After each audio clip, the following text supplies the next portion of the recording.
हम पहले आपको एक वीडियो दिखाएंगे और उसके बाद एक जरूरी प्रेस वार्ता को संबोधित करेंगे।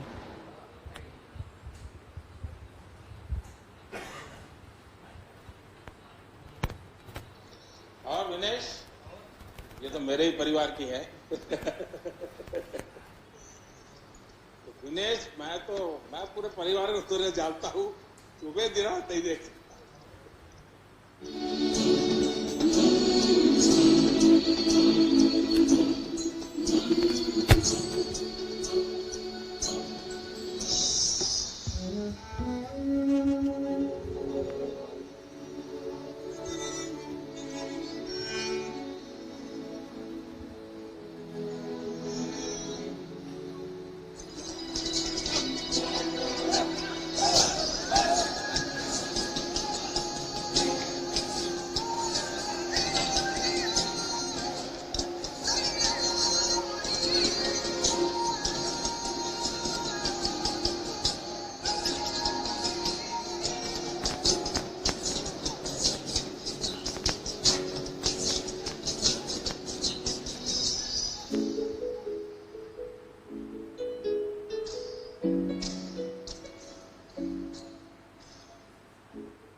आप सबको हमारा नमस्कार।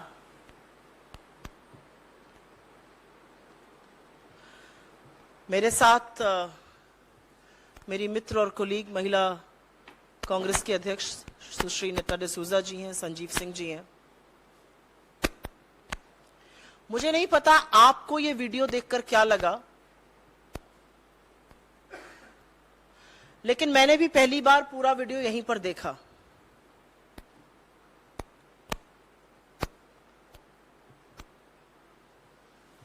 मैं अमूमन शायद इतना इमोशनल कम होती हूं।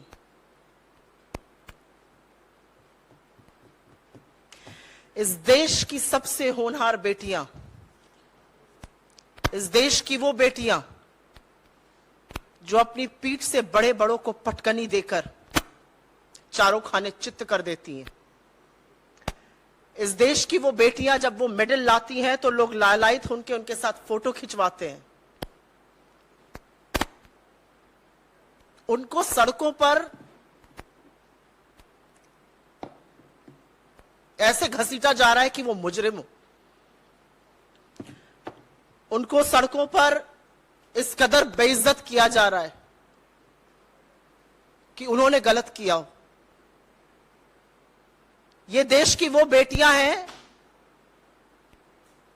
जो इस देश के लिए ख्याति लाती हैं, जिनके पीछे मीडिया भागती है,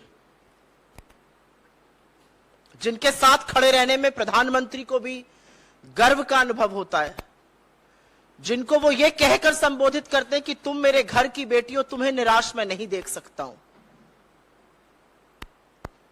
आज इस देश में एक बहुत बड़ा इतिहास रचा गया। बहुत दुख हुआ ये देख के, लेकिन आज इस देश में बहुत बड़ा इतिहास रचा गया। इस देश में एक तानाशाह ने अपने राज तिलक का स्वांग रचा। इस देश में एक ऐसी संसद का उद्घाटन हुआ जहां लोकतंत्र को छोड़कर सब कुछ है। लेकिन सबसे स्याह इतिहास और आने वाला समय इसका साक्षी रहेगा कि जब एक तानाशाह अपना राज तिलक कर रहा था, तब हमारे देश की सबसे होनहार बेटियां इस तरह से घसीटी जा रही थी, मारी जा रही थी, डंडों से पीटी जा रही थी। स्याह इतिहास ये और भी है क्योंकि बेटियों का बलात्कारी उस सदन में मौजूद था। बेटियों का बलात्कारी उस सदन में मौजूद था, उसका सम्मान हो रहा था। और इस देश की बेटियों के ऊपर पुलिस टूट पड़ी थी। इनके छातियों पे मेडल रहता है, इनकी पीठ से वो पटकनी देती हैं। उन छातियों पर आज बूट थे, पीठ पर डंडे थे, और पुलिस उनको ऐसे खींच रही थी कि कोई वो दुर्दांत आतंकवादी हो।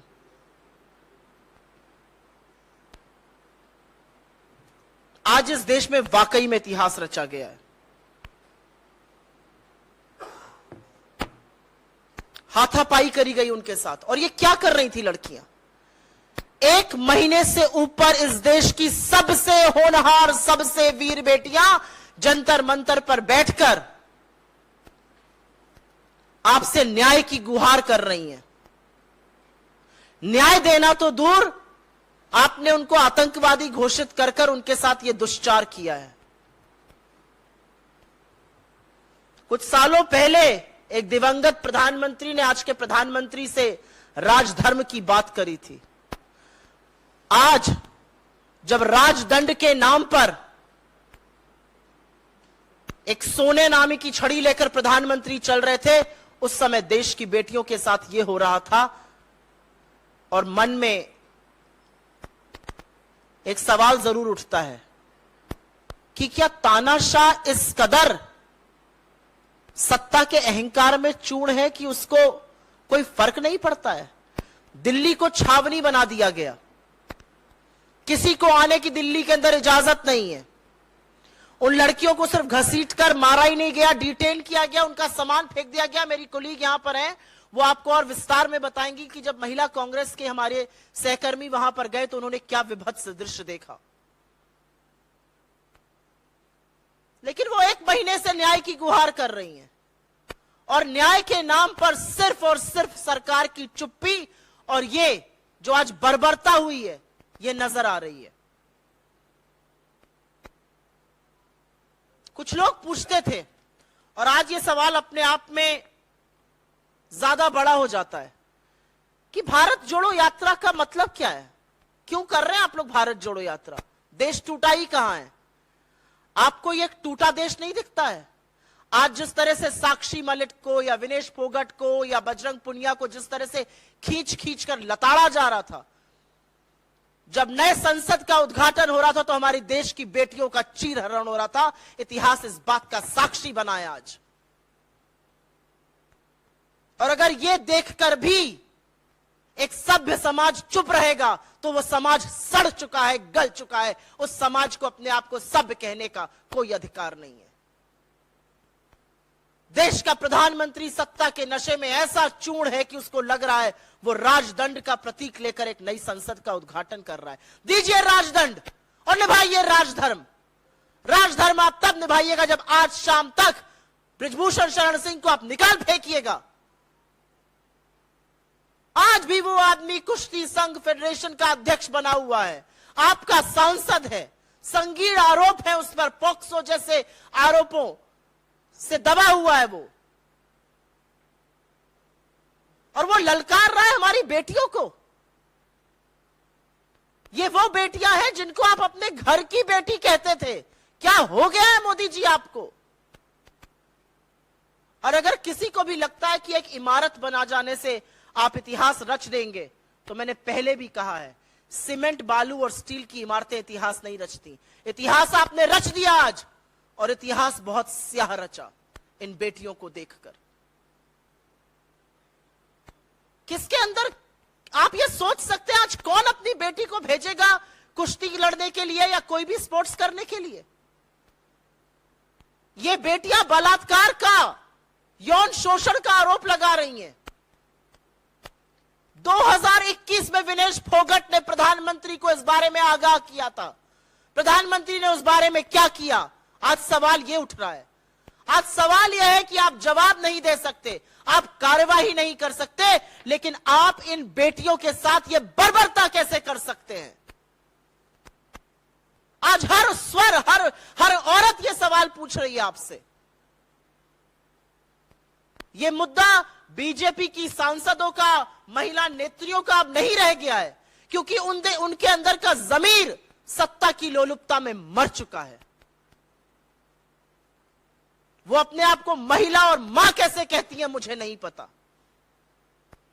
अगर ये वीडियो देखकर आपकी आत्मा आपको कचोटती नहीं है और बोलने पर मजबूर नहीं करती, तो वाकई में आप अपना जमीर बेच खाए हैं।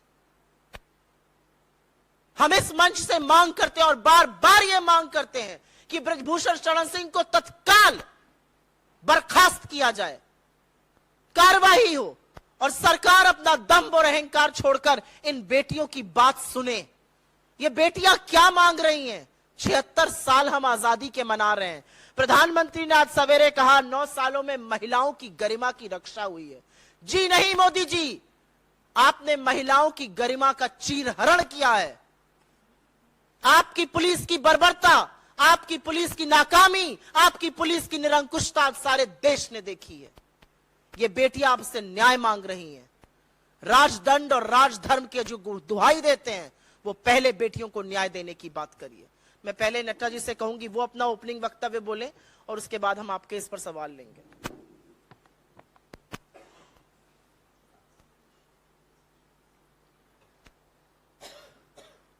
आज सच्चाई ये है कि नई संसद की शुरुआत महिलाओं के अपमान के साथ शुरू हुआ है। इसके लिए मैं मोदी जी को बधाई देती हूं कि उन्होंने भाजपा का जो परंपरा है, महिलाओं का अपमान, महिला शोषण, महिला उत्पीड़न, महिला को प्रताड़ित करना, ये उन्होंने जो भाजपा की जो परंपरा है, इस पर भाजपा की जो परंपरा है, इस परंपरा को जिंदा रखने का काम किया आज मोदी सरकार। और मोदी के नए सांसद में जैसे ही प्रवेश किया है, उसमें आज ये दिन हम सभी के लिए, देश की महिलाओं के लिए एक काला दिन है। क्योंकि जैसे मेरे साथी ने, सुप्रिया जी ने, उनकी एक एक लफ्ज में सच्चाई है। सच्चाई ये है कि जिस तरीके से देश की बेटियों के साथ, देश की गौरव के साथ, और दुख की बात यह है कि जिस इंसान ने एक बार कभी उनको गलती से बेटी पुकारा, कभी जिंदगी में कोई नहीं चाहेगा कि ऐसे लोग किसी को बेटी कह के पुकारे।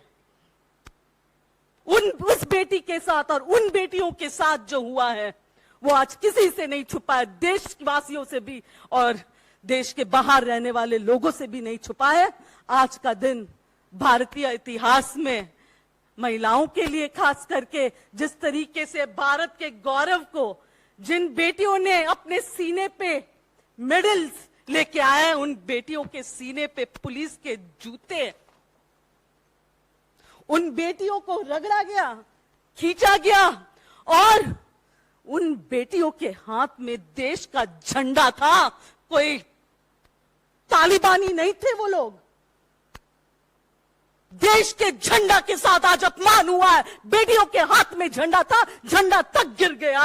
बेटियों, अगर मैं दिल्ली पुलिस होम मिनिस्टर से पूछना चाहती हूं, देश के झंडा को ऐसे गिराने का उनका कोई अधिकार नहीं है। सबसे पहले उन सभी पुलिस लोगों पे, सभी पे, और जिन्होंने उनको वहां पे आदेश दिया है, उन पे कार्रवाई होनी चाहिए कि देश के झंडा को अपमान सरेआम, जिस दिन नई संसद का उद्घाटन हो रहा हो, देश के बेटियों के साथ साथ देश का झंडे का भी अपमान हुआ है, हमारे तिरंगे का अपमान हुआ है। जिस तिरंगे के लिए देश के लोगों ने, बहुत सारे स्वतंत्र सेनानियों ने आजादी लड़ाई लड़ी है, आज उन सभी की जो खून उन्होंने देश के लिए बहा है, उनका अपमान आज हुआ है।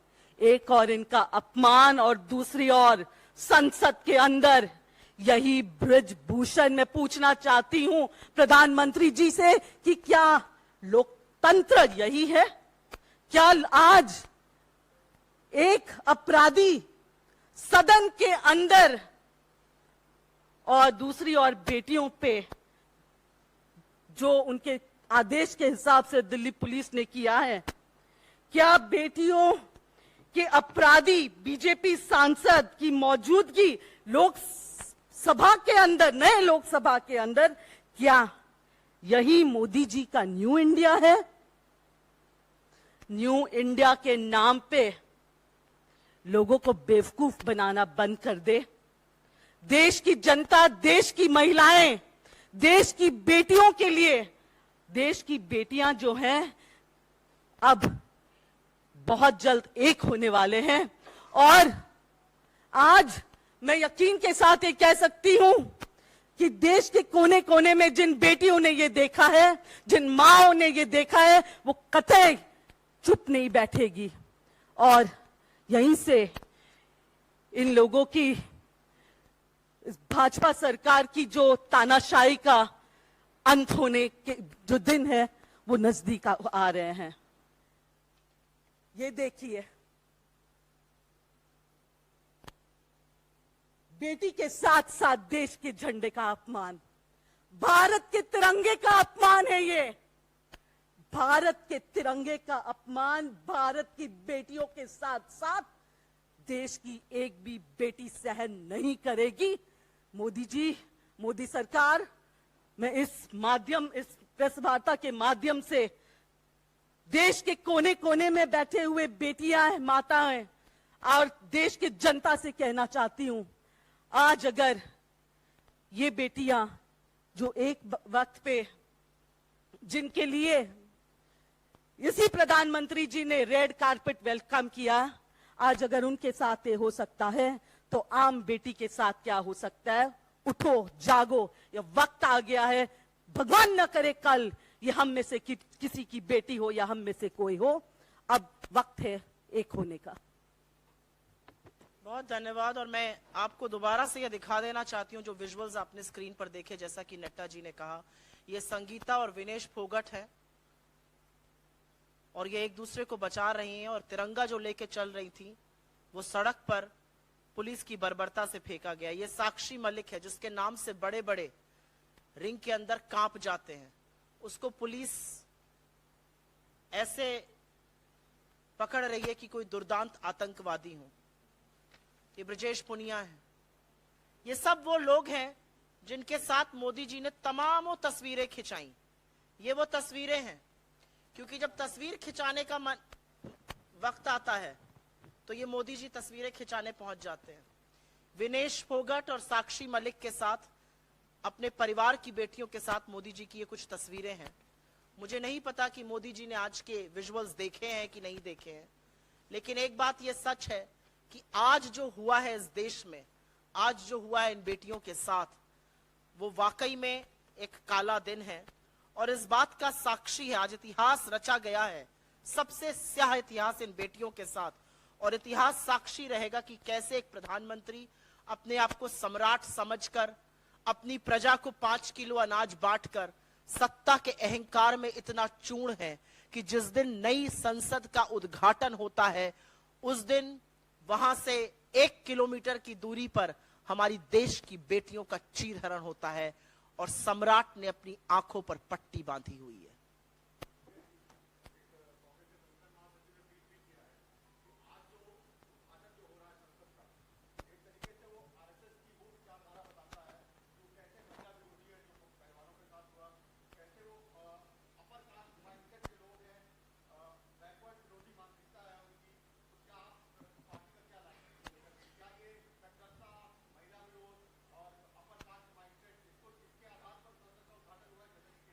मुझे लगता है आज जो सबसे समर्पित भक्त है वो भी जब इन विजुअल्स को देख रहा है ना, जहां पर देश की बेटियां जमीन पर हैं, जहां पर देश की बेटियों के सीना पर बूट और लाठियां बरसाई जा रही हैं, वो भी ये कह रहा है कि ये सरकार महिला विरोधी है।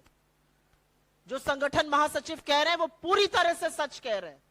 ये महिला विरोधी हैं, ये शोषित वंचित समाज के विरोधी हैं, ये दलित विरोधी हैं, ये अनुसूचित जनजाति के विरोधी हैं।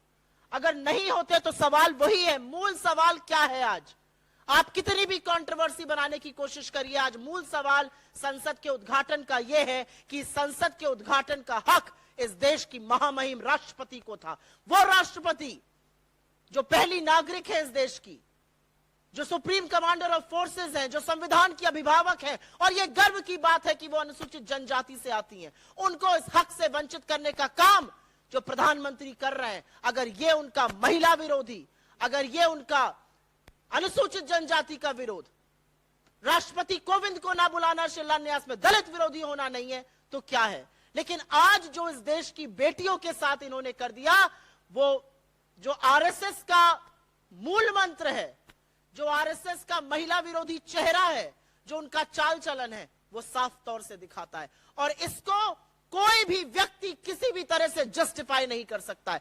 1 महीने से ऊपर हो गया, शांतिपूर्ण तरीके से ये लड़कियां यहां पर बैठी थी, आज सिर्फ प्रदर्शन करना चाहती थी। क्या ये आतंकवादी है?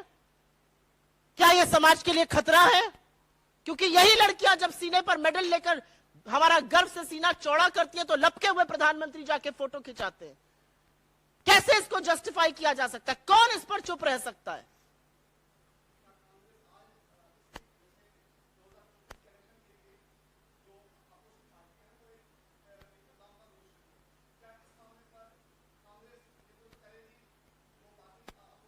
मैं इसका जवाब एक औरत होने के लिए दूंगी, मैं इसका जवाब कांग्रेस की प्रवक्ता होकर नहीं दूंगी। इसको राजनीति से मत जोड़िए। आपसे मेरा हाथ जोड़कर निवेदन है, मैं बिना ललोलाप के आपसे कह रही हूं, इसको प्लीज राजनीति से मत जोड़िए। जो आपने देखा और जो हम दिखा रहे हैं, ये राजनीति से बहुत ऊपर है। ये इस देश की आधी आबादी की अस्मिता का सवाल है। मैं आज आह्वान करना चाहती हूं भाजपा की महिला सांसदों से, महिला मंत्रियों से, अब तो जागिए, देखिए क्या हो रहा है इस देश की बेटियों के साथ। इसमें कोई राजनीतिक लामबंद की बात नहीं है, इसमें कोई विपक्षी एकता की बात नहीं है। ये आधी आबादी का मसला है। प्लीज इसमें राजनीति मत लाइए, भगवान करके इसमें राजनीति मत लाइए। ऐसा करके आप इन बेटियों का जो मान सम्मान है उसको अपने पैरों के तले रौंद रहे हैं। गलत कर रहे हैं आप, मत करिए ये काम।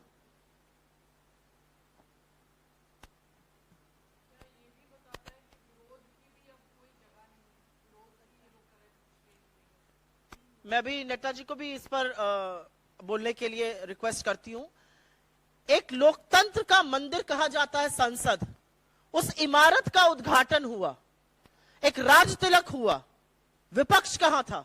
राष्ट्रपति कहां थे? अनुच्छेद 79 क्या कहता है? देश का संसद क्या है? राष्ट्रपति, काउंसिल ऑफ स्टेट्स, राज्यसभा और लोकसभा। अनुच्छेद 85 उनको ये सारे राइट्स देता है कि वो प्रोरोग करती हैं, वो देश की प्रथम नागरिक है, उनको उनके हक से वंचित रखा जा रहा है। और फिर जहां पर वो प्रोटेस्ट कर रही थी लड़कियां, और नेताजी इसके बारे में आपको ज्यादा बताएंगे, उनका सारा सामान फेंक दिया जाता है, उनको डिटेन कर लिया जाता है। आपके खिलाफ मैं कह तो रही हूं, प्रधानमंत्री को यह बदगुमानी हो गई है कि वो सम्राट हैं। वो सम्राट अपने आप को समझने लगे, तानाशाह अपने आप को सम्राट समझ के व्यवहार कर रहे हैं। फ्री का राशन प्रजा को बांट रहे हैं, महिलाओं के साथ ये दुष्चार करवा रहे हैं। जो गलत अगर उनके खिलाफ बोल दे तो उसको उनकी पुलिस रौंद देती है, फिर वो महिला हो, पुरुष हो, देश की होनहार बेटियां हो, हमारी खिलाड़ी हो, हमारी पहचान हो, उससे कोई मतलब नहीं है। तो बिल्कुल कहां है प्रोटेस्ट की जगह? क्या है उस लोकतंत्र के मंदिर की आत्मा जहां पर समूचा विपक्ष नहीं था? आप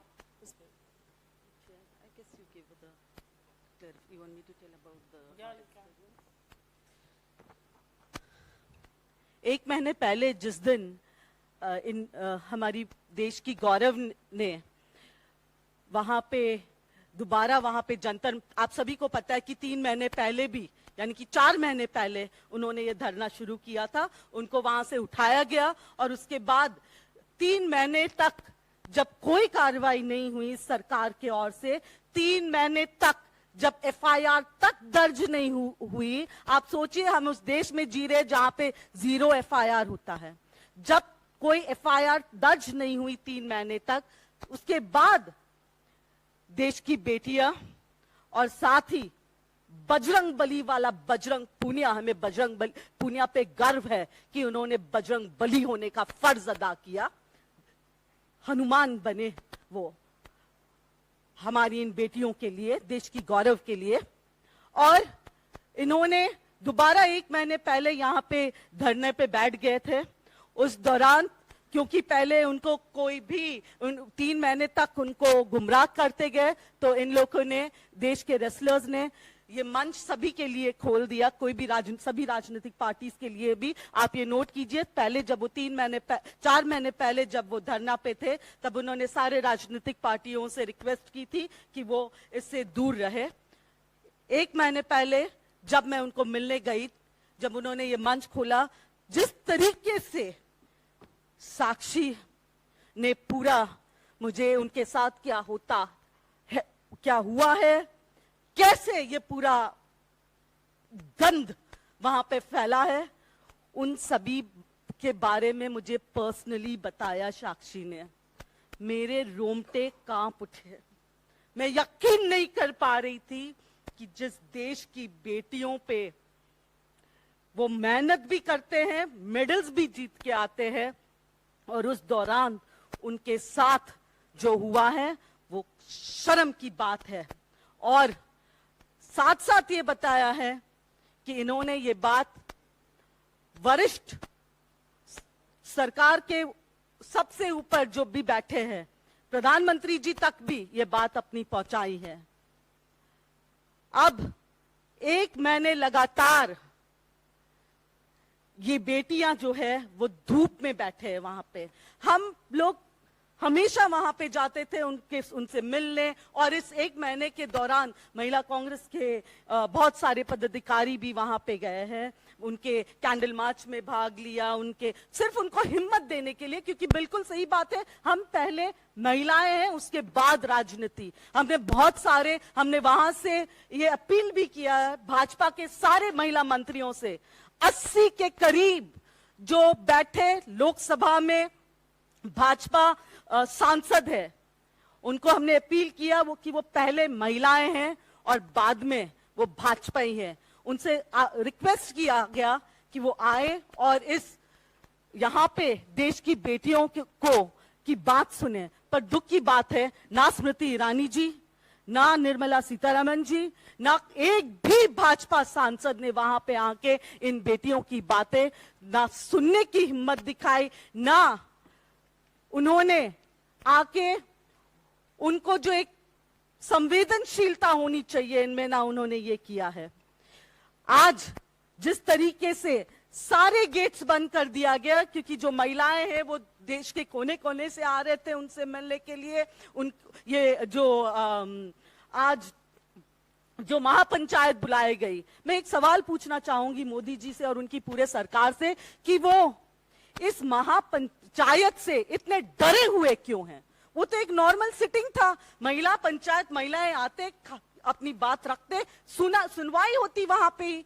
जब इन बेटियों ने और साक्षी की मां ने ये रिक्वेस्ट किया कि हम बाहर नहीं जाएंगे, हमारी सुनवाई यहीं पे, हम जंतर मंतर पे ही बैठ के बातें करेंगे यहाँ पे, तब इतनी बड़ी तादाद में पुलिस फोर्स ने जिस तरीके से इन लोगों पे हमला किया है, और उद्देश्य एक ही है कि ये जो शांतिपूर्वक धरना है उसको बंद करने का, उनको खत्म करने का। इसी कारण से आज उनका वहां से तंबू भी निकाल दिया गया। जंतर मंतर जो एक जमाने में एक पूरा सड़क हुआ करता था जहां पे लोग आराम से जाके वहां पे अपना आक्रोश दिखाते थे, एक ऐसी सड़क है जंतर मंतर जहां पे लोग वहां पे जाके अपने धरनाएं करते थे। आज वो जंतर मंतर 100 मीटर के अंदर इन्होंने सीमित कर दिया। ये दिखाती है कि ये सरकार लोगों के जो विरोध भी जताने का जो अधिकार है वो उसको खत्म कर रहे हैं।